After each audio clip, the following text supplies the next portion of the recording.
미국과 한국, 세계 각적에서 오늘의 미국 탑뉴스 브리핑 듣고 계신 여러분 안녕하십니까? 강혜신입니다. 지금 한국에서는 설 연휴인데 제가 오늘 무척 무거운 마음으로 방송을 하게 됐습니다. 모든 미국 뉴스를 정리해 놓고 한 거 다 제치고 오늘은 한국 관련, 그러나 그 한국 관련 뉴스가 미국과 연관된 것을 전해드리겠는데 세 가지 이슈입니다. 먼저 처음에는 그 윤석열 대통령이 기소가 됐습니다. 이 뭐 예상은 했지만 기소될 것이라는 것, 예상보다 빠른 기소였었죠. 이것이 의미하는 바를 당연히 이제 미국 언론에서도 분석을 하고 있고, 두 번째는 북한이 어떠한 그 핵 무력 시위를 또 한 것, 이건 트럼프 대통령이 최근에 나 김정은 만날 수도 있어 하는 것에 대한 답일 수도 있고요. 그리고 또 하나가 북한과 러시아와의 이제 가까워지는 그 관계, 새해 첫날 북한에서 뭐 74 hours라는 74시간이면 사흘이죠. 그 사흘이 한국전이 일어나고 사흘인데 그때에 대해서 러시아를 굉장히 부각시켰다는 겁니다. 그러면서 최근에 북한과 러시아의 관계를 지금 세계에서는 주목하고 있습니다. 그리고 제가 오늘 우울한 것은 맨 마지막에 전해드릴 것에 포커스가 맞춰져 있는데 한국에 대해서 너무 오랫동안 보도를 하신 분들, 뭐 한국의 뭐 대통령 시해 사건, 광주 민주화 운동 등등 올림픽까지, 88 올림픽까지 모든 것을 취재를 했었던 한 분이 트럼프의 강함은 그린란드, 파나마 이런 데서 오는 게 아니라 특히 한국을 포함한 동아시아의 안정, 안녕 이런 것을 어떻게 대처하는가, 확보하는가 여기에 달렸는데 트럼프가 그러한 것들을 한반도를, 남북한을 다 얘기를 했습니다. 핸들할 수 있을까? 그런데 저는 이분의 그 오피니언에서 핸들할 그럴 그 우선순위는 되나?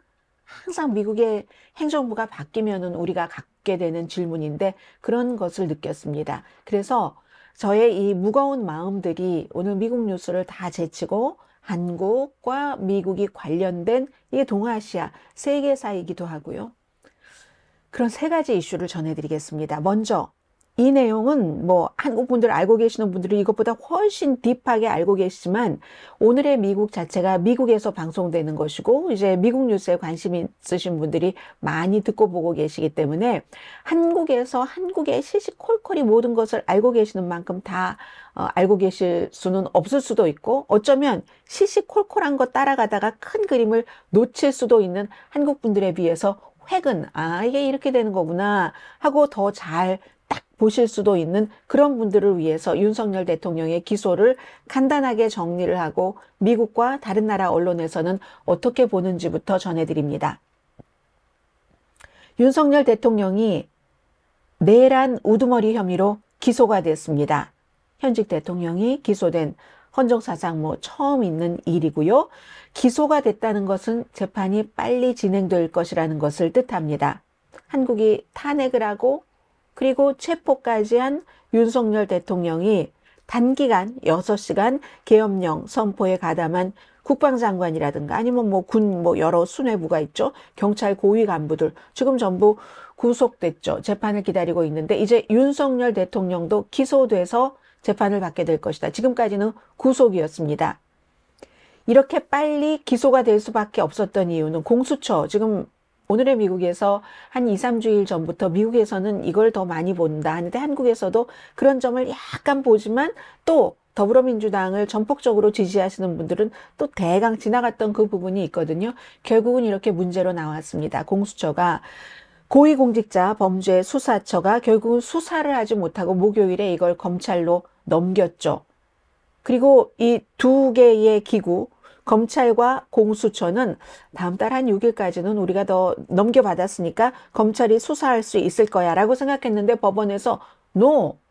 공수처가 했잖아? 기소를 하든지 석방을 하든지 선택을 해 하는 판결이 나와버렸습니다. 그러니까 검찰은 기소를 하면서 수사를 지금까지 윤석열 대통령이 묵비권을 행사했기 때문에 하나도 무슨 종이장 한 장도 없는 이런 식으로 지금 기소하고 재판에서 내란죄라는 것을 증명을 해야지 되고 뭐 헌법재판소 등등에 등장을 해서 윤석열 대통령은 지금까지의 뭐 사람들이 눈으로 보고 했었던 것에 대해서 다 해석을 붙이면서 나는 무죄다라고 주장을 하고 있고, 시간이 지나가면서 부정선거를 믿는 사람들이 늘어나고 윤석열 대통령의 주장, 계엄이 나쁜 것이긴 하지만 그럴 만했어. 오죽하면 그랬겠어? 야당이? 그럼 이쪽에서 아이 그게 말이야 김건희를 보호하기 위해, 이런 말보다는 지금 점점 윤석열 대통령의 주장이 설득력을 일부에게는 얻어서 지지율, 모든 매체의 여론조사의 추세가 다 윤석열 대통령이나 국민의힘에 강해진다는 것은, 심지어 뭐 김문수 장관이 그렇게 높잖아요. 어떤 여론조사에서는 이재명 그 대표와 대결을 할 때 이기는 여론조사도 있던데요. 뭐 2%, 지는 것도 있고 이기는 것도 있고, 이 정도가 된 데는 아무리 많은 분들이 무슨 그 여론조사가 과학 등등의 여러 가지 이유를 댄다 할지라도 추세는 속일 수가 없는 겁니다. 어떠한 이유든. 심지어 뭐 국민의힘 사람들이 우파가 많이 여론조사에 참여를 하면 그것조차도 바뀌는 추세인 겁니다. 그래서 결국은 공수처가 워낙에 그러니까 능력이 안 되니까, 물론 뭐 윤석열 대통령 때 만들어진 건 아니에요. 문재인 대통령 때 만들어졌죠. 5년 전이니까. 손 들고 나가게 됐는데 지금이라도 손 든 건 잘했다라고 얘기한 사람들이 많고, 지방법원이 중앙지방법원입니다. 이번에는. 지난번에는, 지금 법원의 판결도 여러분들께서 잘 보시면요, 저는 미국에서 한번 이런 것들을 겪었기 때문에 대비가 아주 쉽거든요. 너무나 명확한 거예요. 희망사항을 넣지 않고. 한 번은 중앙지방법원이 윤석열 대통령에게 나쁜 판결, 이번에는 공수처가 수사를 했고 지금 구속영장 구속 수사 연장을 허락을 하지 않았잖아요. 중앙지방법원이 기소하거나 석방하거나 둘 중에 하나를 선택해라 하니까 딱 그 하루, 구속 그 날짜 하루를 남겨두고 기소를 할 수밖에 없었습니다. 제가 지금 미국에서 보도하고 있는 한국의 윤석열 대통령이 주말에 기소된 이 내용을 전해드리고 있는 겁니다. 여론이요? 아직도 당연히 여론은 탄핵 당연하지, 직무정지 당연하지, 그 퇴진이 너무 당연한 것 아니야? 이렇게 얘기를 하지만 미국식 표현으로 die hard supporter, 열렬한 윤석열 대통령 지지 팬들은 탄핵이 사기지, 미국에서 트럼프 대통령에게 했었던 것과 똑같은 것을 지금 윤석열 대통령 지지층이 하고 있습니다. 서부지방법원 폭동까지 그 사건으로만 60명이 지금 체포됐다고 하죠. 국민들이 다 봤어요. 국회 특수부대 요원들이 총을 들고 돌진하는 그 생중계를 봤는데도 그 이후에 시간이 지나면서 윤석열 대통령이 내가 이래서 이랬고 그런 뜻이 아니야, 뭐 요원을 체포하라는 거지 국회의원을 체포하는 것이 아니야, 이렇게 얘기를 하더라도 그 말이 점점 지금으로선 또 바뀔 수도 있지만 설득력을 얻어가는 겁니다. 윤석열 대통령은 계엄 선포할 때 뭐 한동훈도 뭐 포함해서 다 끌어내라 뭐 이렇게 얘기를 하고 질서 유지를 위해서 그런 거다. 아주 공손하게 헌법재판소 재판관님들 하실 일들도 많으실 텐데 이렇게 심려를 끼쳐드려 죄송합니다 하면서 계엄령을요 완전히 시행할 의도가 없었습니다. 정치적인 교착 상태를 타개하기 위한 그런 뭐 경고라는 얘기죠. 모든 혐의를 부인합니다. 더군다나 오늘의 미국에서 많이 말씀드리면서 여러분들께 엄청나게 욕먹었던 것, 공수처가 내란 수사권 같은 것이 없다는 논란의 여지가 많은데도 밀어붙였죠. 더불어민주당 측에서 밀어붙인 거 사실입니다. 거기에 대한 대가가 지금 낮은 지지율로 나오고 있는 것이고, 체포영장 등등 뭐 이런 걸 할 때도 사실은 좀 더 절차를 차곡차곡 밟았으면 이렇게 생각하는 사람들이 엄청 많았거든요. 전 세계의 대통령 체포되는 그런 장면도 망신살이 뻗친 장면으로 다 보여주면서 그것조차도 다 위법이라고 주장을 합니다. 윤석열 대통령. 그러니까 위법이라고 주장할 수 있는 빌미를 안 줬으면 좋았을 텐데 빌미를 이미 다 준 겁니다. 주고는 두 손 들고 나가버리고 검찰이 받게 돼서 지금이라도 뭐 검찰이 수사하게 된 건 당연하고 다행이라고 생각하시는 분들이 많으시겠죠. 얼마나 뭐 몇 명의 대통령을 뭐 비슷한 혐의로 수사를 하고 했었던 검찰인데 공수처와 비교할 수 있겠습니까?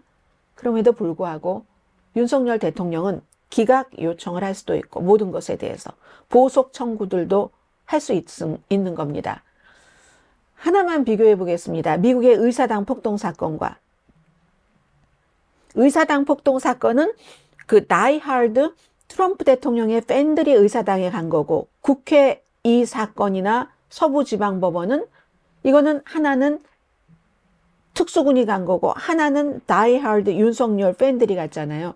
미국에서 의사당 폭동 사건을 수사할 때 그 폭동 뭐 이런 문제로 다른 사람들은 내란 음모 같은 것으로 기소가 되고 유죄가 나와서 22년 18년 징역형을 받았죠. 이번에 윤석열 대통령이 다 그런 거 감형해서 석방이 그랬지만 막상 대통령에게는 그런 것을 적용하지 않았습니다. 끝내 2년 뒤에 기소할 때도요, 미국에서는요, 내란 음모 혐의, 뭐 폭동 혐의로 기소하지 않았습니다. 선거 개입으로 더 이게 법적으로 또렷했기 때문에. 왜 선거 개입이냐? 선거 결과 개입이냐? 모든 주에서 전부 바이든 대통령이 이겼다고 국의회에 보내서 그냥 당시에 마이크 펜스 부통령은 그걸 계산해온 것 가지고 차기 대통령이 누구다 발표하는 것 뿐이었는데 그걸 하지 말라고 했으니까 선거 개입으로 했거든요. 그것도 2년 넘어 걸렸습니다. 근데 이 케이스는 누가 뭐라고 할지라도 또 국민들의 그러한 그 합의가 있었다 할지라도 탄핵도 아무런 과정을 거치지 않고 탄핵을 했고 무슨 모든 것들이 다 그렇기 때문에 결국은 윤석열 대통령이 이건 뭐든지 다 무효다라고 주장을 할 수 있다는 거죠. 기각 요청. 보석 청구도 할 수 있겠죠. 그러니까 이게 한국이 얼마나 복잡하다는 거냐. 가디언이 뭐라고 표현하냐면요. 항상 한국에 이런 사건이 표현될 때 한국이 굉장히 지금 세계에서 중요한 국가인 겁니다. 아시아에서 4번째 경제대국이 그리고 미국의 탑 동맹국이 점점 더한 정치 격변의 물결, 소용돌이로 휩쓸려가네. 또 하나가 지지율 변화는 한덕수 국무총리도 사실 좀 처음에는 뭐 우리 해주는 거 해주면 탄핵 안 하고 탄핵하고 이러다 저러다 하다 대통령 탄핵하고 불과 얼마 만에 국무총리도 탄핵돼서 지금 한국 국무총리도 없습니다. 워낙에 윤석열 대통령 이슈가 커서 그쪽에 다 쏠려서 우리도 알고 있지만 잊고 있는 것. 해외에서는요. 한국은 대통령만 탄핵한 게 아니라 국무총리도 동시에 탄핵한 나라 이렇게 지금 생각을 하고 있습니다. 게다 대고 군 관계자들이 얼마나 중요합니까? 군 관계자들 여러 명이 반란 혐의로 전부 기소되고 구속되고 그러니까 이걸 미국과 비교하면 미국에서는 의사당 폭동 사건이 일어났을 때 거의 지금 이번에 1600명 정도가 사면되거나 감형됐으니까 14명이 감형, 나머지 1500 몇십 명이 사면됐죠. 그런데 같은 일이었는데도 물론 대통령이 당시에 트럼프 대통령이 현장에 가진 않았지만 네가 몸통인데 하고 너 트럼프를 다른 사람들 다 기소하고 구속하고 재판할 때 하지 않았습니다. 민간인인데도 불구하고. 그렇죠? 근데 이제 지금 한국은 아주 빨리 하는 거예요. 빨리 해서 그러니까 미국은 너무 더디했기 때문에 그 사이에 트럼프가 힘이 너무 커지고 팬들이 많아지면서 이렇게 대통령까지 다시 됐다면 저는 여기서 뭘 보냐면 한국과 미국의 차이. 한국은 너무 빨리 했다. 미국은 너무 늦게 해서 지금 대통령이 범죄자 대통령입니다. 형사법. 연방은 다 이리저리 없어져 버렸지만 뉴욕에 있는 비즈니스 사기, 스토미 데니엘스와 관련된 그건 전과자잖아요. 형사법 위반 전과자, 중범 전과자. 미국은 너무 천천히 하다 이것저것 가리지 못하고 다시 미국 역사상 가장 창피한 일이에요. 미국도. 전과자 대통령을 갖게 됐으니까. 그에 비해서 한국은 너무 빨리빨리 하다 보니까 군 관계자들 무슨 누구 다 기소되고 대통령까지 이렇게 빠른 혐의로 기소가 되고 하는데 대통령은 나는 아무런 죄가 없다 하면서 이걸 기각을 요청할 거잖아요. 미국과 한국이 앞으로 무엇이 다를 것인가? 이 모든 것들의 바탕에는 또 지금 부정선거가 많죠. 트럼프 대통령도 부정선거 때문에 의사당에 가라. Fight like hell. 죽을 때까지 싸워라. 아니면 영원히 여러분들은 민주주의를 맞지 못할 것이다. 지금 트럼프 대통령이 부정선거 얘기합니까? 본인이 대통령이 됐으면 그 부정선거를 밝힐 법한데 얘기 안 하잖아요. 부정선거 아니었다는 걸 본인도 아는 겁니다. 그러나 지금까지 오는 4년 동안은 그 부정선거 이슈로 사람들이 점점 시간이 지나갈수록 부정선거라는 것을 믿어서 공화당은 60%, 70% 이상이 바이든이 대통령이 아니라고 생각했던 차에 여러 가지 문제, 경제 등등 해서 그리고 소셜미디어의 등장. 소셜미디어가 전형적인 미디어보다 훨씬 힘이 강해서 막 방송하면서 욕하고 고함 지르고 삿대질하고 하는 그런 사람들 프로그램에 쫙 출연해서 젊은 남자들 표 쫙 받아서 그 남자들이 인종도 구분 없이 트럼프 대통령이 재선이 됐습니다. 윤석열 대통령이 다시 집권을 하리라고 믿는 사람은 없습니다. 그러나 휘저어 놓을 수는 있습니다. 트럼프 대통령을 지지했던 젊은 지지자들처럼 이번에 뭐 서부 지방법원의 폭동이라고 이제 한국에서 공식적으로 하더군요. 폭도들도 젊은이들이잖아요. 점점 부정선거를 믿던 사람이 거의 없었다면 다 점점 많이 믿고 있잖아요. 이제 한국 국민의 maybe 10분의 1이 믿을지도 모릅니다. 내일 모레 글피가 되면은 그것보다 더 많아질 확률이 있죠. 미국에서요, 부정선거 주장에 대해서 트럼프가 고소를 한두 번 한 게 아니에요. 60몇 번 했습니다. 근데 고소하면서도 어떻게 했느냐면 나중에 트럼프 변호사들도 마찬가지예요. 엉뚱한 얘기를 한 사람들도 있지만 막상 법정에 나가면 부정선거라고 확실하게 주장하지 않습니다. 그러면 큰일 나거든요. 감옥에 가고 하니까. 그래서 결국은 트럼프가 주장했었던 부정선거도 법원에 가서는 61개가 하나는 뭐 약간의 마이너한 문제로 좀 트럼프의 원하는 것을 펜실베니아 그쪽에서 해줬고 전부 다 기각했어요. 이건 법원에 가지고 올 요건조차 안 된다 하고 한국에서도 그랬잖아요. 이 부정선거 주장에 대해서 뭐 100몇십 개의 케이스 다 기각됐는데 그런데 미국을 비교를 해보면 법원에서 그랬으면 뭐합니까? 4년 동안에 트럼프가 계속 소셜미디어 등등을 통해서 부정선거다 하니 정말 부정선거다. 게다가 뭐도 못해 하면서 다시 등장을 했죠. 한국도 윤석열은 돌아올 수 없다는 게 분명하지만 나머지는 어떻게 될지 알 수가 없다. 이게 지금 한국의 입장이고요.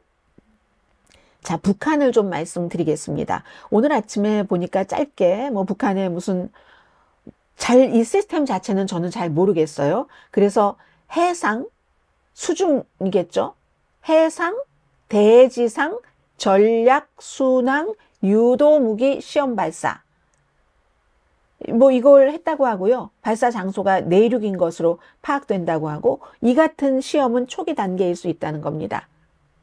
제가 금요일 날 전해드렸습니까? 트럼프 대통령은 그렇게 션 해니티와 인터뷰에서도 내가 5년 전에 김정은과 너무 좋은 관계였고 나도 김정은 좋아하고 김정은도 나를 좋아하고 김정은은 미친 뭐가 아니고 스마트한 가이고 다시 그래서 만나시겠어요? 회담하시겠어요? 리치아웃 하시겠어요? 하니까 I will 이라고 얘기를 했죠. 그때 여러분들께 말씀을 드렸습니다. 3가지 이유로 이건 김정은에 달렸지 트럼프에 달린 게 아니다. 김정은이 5년 전에 김정은이 아니고 5년 전에 북한보다 핵무기가 훨씬 강화됐고 그에 따라서 자신감이 붙었고 이젠 러시아라는 새로운 친구가 생겼다. 중국은 항상 북한에 대해서 핵 이런 것도 견제하라고 하지만 러시아는 지금 그런 입장이 아니다. 그리고 또 하나 트럼프 행정부 내에서도 마르코 루비오 국무장관을 포함해서 북한을 독재자, 김정은을 독재자라고 부르는 사람들이 많다. 이런 모든 것을 해치고 트럼프가 원한다고 김정은에게 뭐를 하면은 할 수 있을까? 한국이 걱정하는 만큼 한국을 패싱하고 김정은과 무슨 빅딜을 해서 하루아침에 뭐가 이뤄지는 일은 굉장히 어려울 것이다 하는 미국 전문가들의 말을 금요일에 여러분들께 전해드렸습니다. 그런데 반응이 예상보다 빨리 나왔네요. 그 같은 트럼프 대통령의 함께 우리 해볼 수도 있어 하는 차에 새로운 시험 초기 단계일 가능성이 있는 수중 전략 순항 유도무기 시험 발사를 했다는 거죠. 그리고 발사장에 당연히 김정은 위원장도 나갔고 우리의 무력 전쟁 억제 수단들은 더욱 철저히 완비돼 가고 있다. 이게 자신감이 붙는다는 얘기죠. 자, 이 얘기가 있고, 그리고 이제 북한이요. 이건 한 1월 15일인가, 이코노미스트에서 제가 읽은 기사인데, 그걸 정리를 해드리자면, 지금 북한과 러시아의 관계, 그리고 북한이 점점 한국이 저렇게 허우적거리고 헤매고 있는데, 북한은 점점 이 무력에 있어서, 그리고 러시아와의 관계에 있어서 단단하게 다져지고 있다 하는 것을 보여주는 겁니다. 북한이 과연 러시아를 위해서 군대를 보내서 얻는 게 뭘까? 자원, 기술, 경험, 그리고 피로 얼룩진 차용 증서, 이렇게 표현합니다.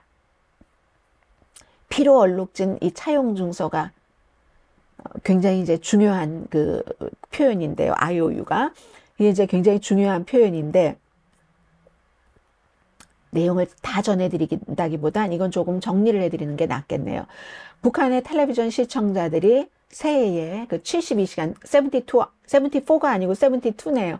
사흘은 72죠. 맨 앞에 제가 74라고 잘못 말씀드렸어요. 새 영화를 봤는데 한국전쟁의 첫 번째 사흘, 그리고 남한이 정말 악랄했다. 어떻게 전쟁을 시작했는지, 북한이 시작하고 남한이 악랄하게 시작을 했다는 거예요. 그런데 여기에 달린 선전 메시지죠.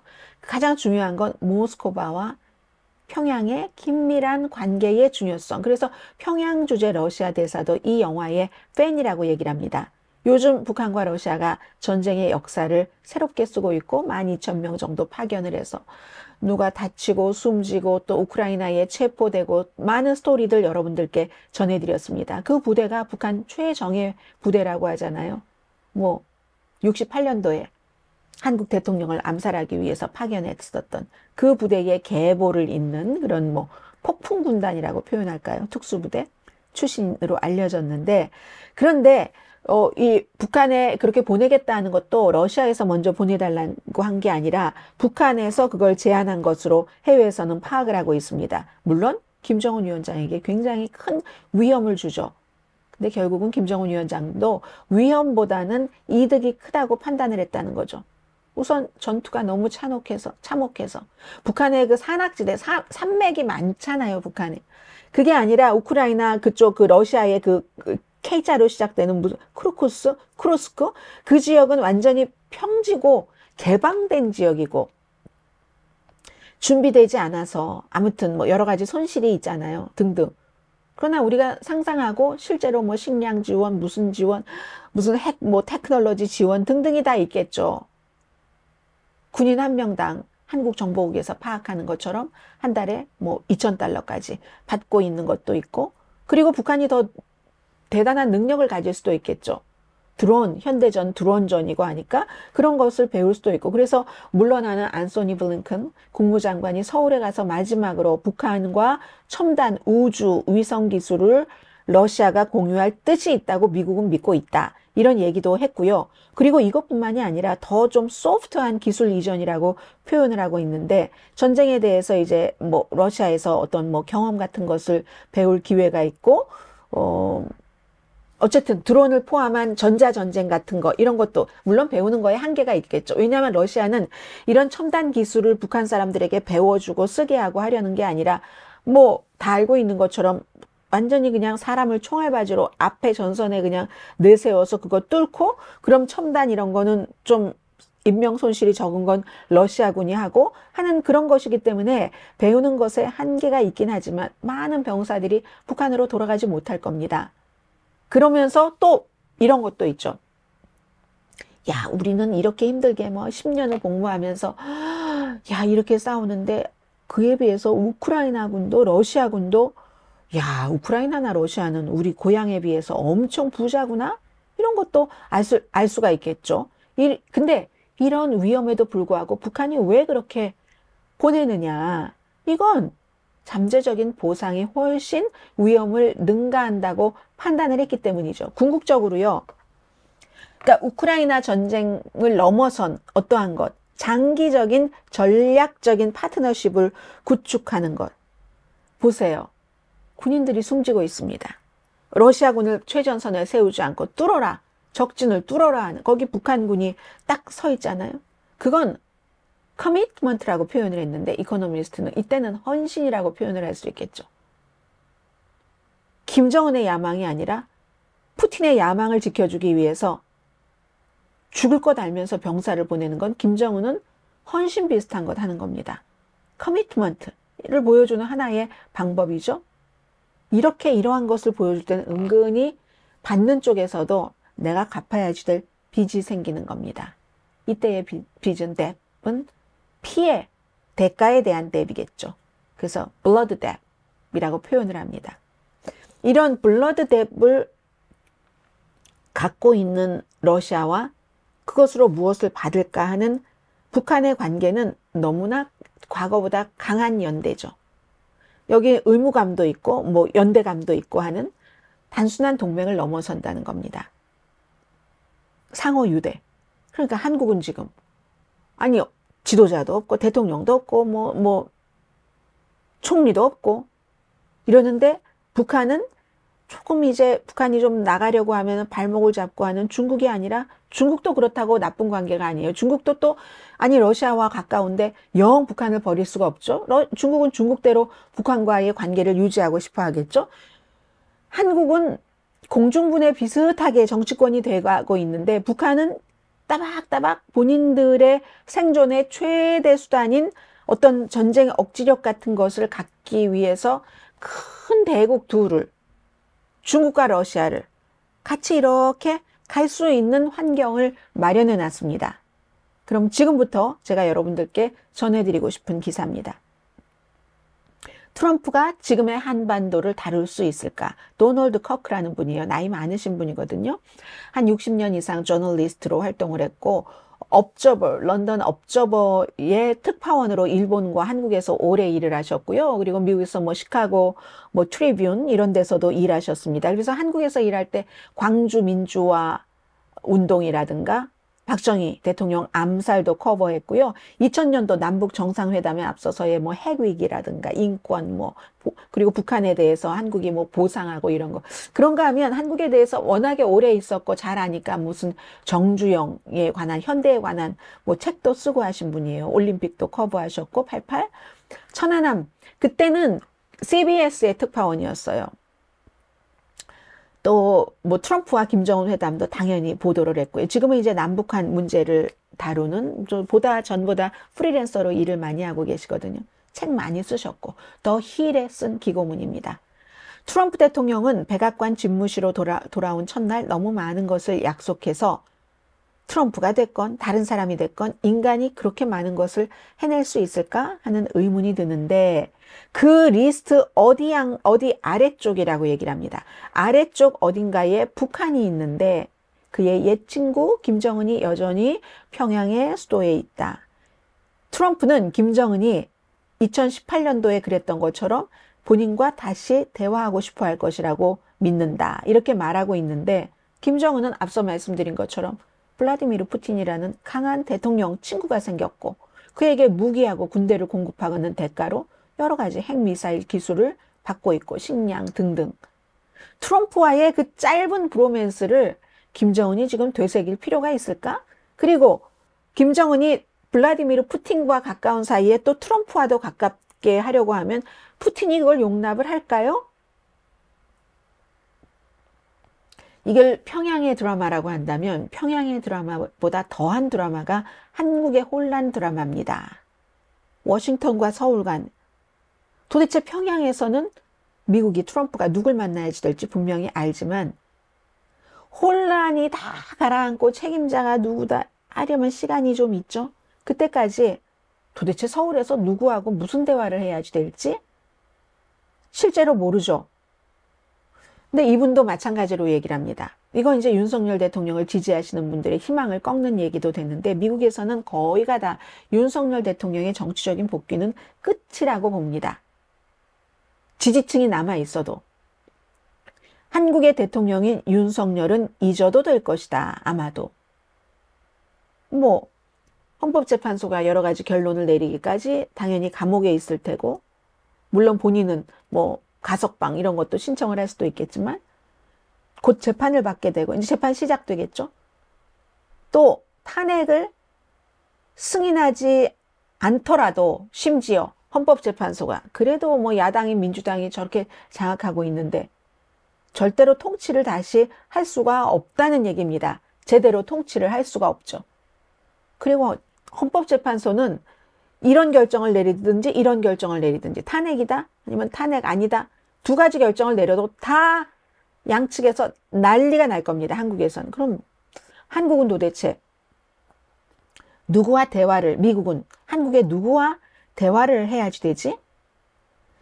이러면서 이 사람이 이제 트럼프는 워싱턴에서는 불법 이민자 추방, 국경, 뭐 그리고 학교와 대학 등등에서 무슨 뭐 DEI라는 거 다양성, 형평성, 포용성 이게 이제 워크잖아요. 말하자면 계몽정신 민주당이 재수 없어 그런 걸 막 해서 하는 걸 지금 막 깨고 있습니다.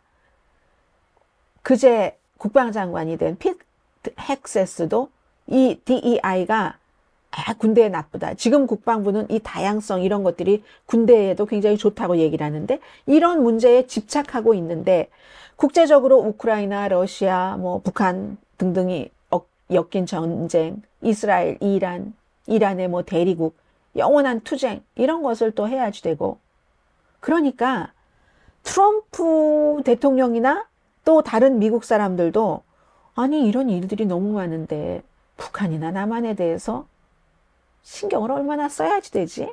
신경을 쓸 틈은 있나? 의문을 갖게 된다고 얘기를 합니다. 그리고 이제 최근에 여러 가지 오늘도 말씀을 잠깐 드렸습니다만은 북한의 미사일 시험에 대해서는요. 뭐 극초음속 모델을 포함해서 거의 이제 일상적인 게 돼서 전문가들 사이는 관심을 갖고 막 얘기를 하고 하지만 대부분 사람들에게는 별 관심 없다는 얘기죠. 서울로 가면 구속되고 양측 시위대의 시위 뭐 한국과 미국의 지상 합동훈련 중단도 사람들의 관심을 끌지 못한다고 말합니다. 생각해보면 전에도 이런 시나리오를 겪어서 이제 박근혜 전 대통령 시대 이 얘기를 설명을 또 쭉 하고 있습니다. 그런데 한국은 항상 우리가 예상하지 못할 때 탑 기사를 딱 내놓는 경향은 있더라. 1950년대에 북한의 남한 침공 그때 미국 사람들이 깜짝 놀랐고 해리 트루먼이 빨리 군대를 보내게 했고 그리고 또 미군과 한국군이 승리를 할 것처럼 했는데 갑자기 또 중공군이 들어왔잖아요. 이런 그 중국의 개입이죠. 그때도 이것도 한국은 참 생각할 수 없을 때 우리를 놀라게 하는데 이걸 이제 아시아와 연결을 시켜서 트럼프가 한국을 컨트롤할 수 있어? 라고 의문을 다는 겁니다. 만약 트럼프가 중국에 말 그대로 맞서고 미국과 중국 간의 엄청난 무역 불균형을 바로잡고 인도 태평양 지역에서 중국 진출을 막는 것을 진지하게 생각을 한다면 그러면 한국의 월페어라고 했는데요. 그러니까 한국의 뭐 전략적인 중요성, 한국의 안보, 안정, 이익이라고 할까요? 이걸 이 의제의 저 뒤로 놓는 게 아니라 위에 놔야지 된다고 이분은 얘기를 합니다.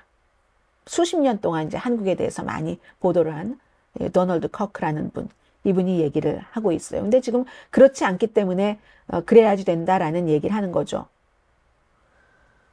김정은이 푸틴이 이제 확고하게 그의 편에 서 있는 한 핵무기 프로그램 포기하지 않을 것이다. 그리고 트럼프는 우크라이나 전쟁과 북한에 증가하는 위협 이런 것을 잘 들여다봐야지 된다고 얘기를 하는데 아니 트럼프가 하루 만에 우크라이나 전쟁을 해결한다고 했죠. 그런데 하루 만에 해결한다면서 어떻게 푸틴을 친구로 여기고 동시에 푸틴과 김정은의 거래 여기서 뭐를 과연 이 트럼프가 할 수 있을까? 뭘 변경시킬 수 있을까? 윤석열 대통령이 완전히 추출되고 뭐 헌법재판소에서 뭐 탄핵이 용인이 되고요. 사형 선고를 받을 수도 있는 내란법 위반 그 범죄 이렇게 돼서 이제 완전히 그렇게 되고 나면 한국은 점점 마비되는 정치 상황인데 그런 정치 상황에서 남한이 북한에 맞설 수 있을까? 북한은 지금 러시아에 그 피해 대가에 대한 그 빚 이걸 받을 준비를 하고 있는데 잘못하면 그 여파가 한반도를 훨씬 넘어선다고 경고를 합니다. 최근에 트럼프 그 대통령 뉴스에서 대만 문제 많이 사라졌죠. 대만에 대해서 중국이 만약에 뭔가 침공하고 할 때 방어하겠다는 의지를 지금 보여주지 않고 있어요. 필리핀을 방어하기 위해서 남중국해 이 이슈에 대해서 막 중국에 맞서는 것, 이런 것도 하지 않고 있습니다. 만약에 중국의 시진핑 주석이 트럼프가 뭐 하루아침에 우크라이나 전쟁 해결한다더니 해결하지도 않고 뭐 푸틴은 여전히 스마트 가이라고 하고 김정은도 스마트 가이, 시진핑도 스마트 가이예요. 트럼프 대통령에겐 전부. 그러면 러시아도 저렇게 했으니까 시진핑 주석이 지금이 대만을 딱 우리가 침공해서 섬을 회복해야지 될 때야. 귀속시켜야지 될 때야. 라고 결정을 한다면 트럼프가 대만 방어 할까? 그 의지가 얼마나 있을까? 또 일본과 미국 동맹을 강화할 의지는 또 얼마나 있을까? 바이든 때 했던 거죠. 일본이 전후 그 헌법 구조에 의해서 본인들이 딱 당하기 전에는 전쟁을 할 수 없는 게 금지돼 있지만 만약에 러시아가 북한에 대해서 적극적으로 개입하고 중국이 대만 공격에 아주 더 적극적으로 나온다면 그러면 일본도 이건 우리의 안보와 연관이 있다라고 하면서 그거 이제 그 헌법 구조 딱 깰 것은 너무나 분명하다고 얘기를 합니다. 그래서 이게 트럼프가 다루고 있는 국내에서 뭐 이민 뭐 이런 이스라엘 무슨 문제 이런 등등의 많은 얘기가 있지만 그런 딜레마에서 거의 언급되지 않지만 이건 아시아 문제가 추상적이 아니라고 얘기를 합니다. 이분은요, 도널드 커크라는 분은 동유럽과 중동에서 전쟁 확대되는 위험과 같이 긴급성을 가지고 트럼프가 접근을 해야지 된다. 그래서 트럼프의 두 번째 대통령 임기의 성공 여부는 여기에 달렸다. 여기에 달린 게 아니라 여기에 달렸다. 여기에 달린 게 아닌다를 먼저 말씀을 드리겠습니다. 그린란드와 파나마 운하를 우리가 다시 갖는다. 그린란드는 다시 갖는 건 아니지만 산다. 멕시코만 이름을 뭐 아메리칸만으로 바꾼다. 이런 말, 이런 뭐 빅한 턱이라고 했어요. 그런 말을 넘어설 수 있는 그의 능력에 달려 있다고 얘기를 합니다. 이런 제안들은 물론 어제 뭐 그린란드 총리가 엄청나게 뭐 트럼프와의 대화 45분 대화 별로였다 뭐 이런 걸 얘기를 한 적도 있는데 그것들은 이런 뭐 북한과 러시아가 가까워지면서 또 중국이 대만 침공하고 이렇게 될 때에 뭐 아시아의 여러 가지 변화 여기에 비하면 정말 아주 단순한 헤드라인을 넘어서지 못한다. 우리는 트럼프의 강인함을 동아시아를 방어하는가 이거로 측정을 해야지 된다고 얘기를 합니다. 기본적으로는 필리핀, 대만, 일본, 동아시아를 어떻게 방어하는지 그리고 이분이 가장 중요하게 생각하는 것은 지금 북한이 날마다 핵무기 강화되고 딱 러시아라는 친구도 없고 이럴 때 정치적으로 분열된 한국을 미국이 동맹국이죠. 어떻게 방어를 할 수 있지? 한국은 지금 러시아의 몇 안 되는 동맹국으로서 핵을 가진 북한. 러시아 동맹국 별로 많지 않잖아요. 그다지? 그런 거기다가 핵까지 가진 김정은이 이 얘기를 오랜만에 상기시켜 주네요. 김정은은 이 야욕을 버리지 않았다는 겁니다. 본인이 원하는 식으로 한반도를 통일하기를 기다리는 동안 한국은 분열됐다. 이런 한국을 트럼프 대통령은 어떻게 방어할까? 한국을 방어할 수 있어? 핸들할 수 있어? 이 기사 제목 자체가요. 어떻게 돼 있냐면 can입니다. can 물음표가 뒤에 나오는데 트럼프가 handle today's Korean 한반도를 오늘의 한반도를 트럼프가 핸들할 수 있어? 이게 지금 제목이거든요. 글쎄요. 트럼프에게 그런 마음이 있을까요? 미국 우선이고 더 나아가서 보면 미국 우선이라기보다 나 우선이고 내 와이프 우선이고 그러니까 부창부수로 뭐 하루 이틀 텀을 두고 코인을 만든 이런 그 트럼프 대통령이 동아시아의 뭐 여러 가지 세계의 뭐 질서, 평화, 안정을 해서 이렇게 위험한 한반도를 핸들할 수 있는 힘이 있을까? 힘이라기보다 능력이라기보다 저는 그런 의지가 있을까? 이런 생각이 들거든요. 아예 뭐 김정은 위원장과도 뭔가를 해서 본인이 빛나게 되면 하겠지만 빛나지 않으면 하지 않을 것이고 한국이 곤경에 처할 때 나서서 손을 잡아줄 의도가 있을까? 한국은 지금 굉장히 위험합니다.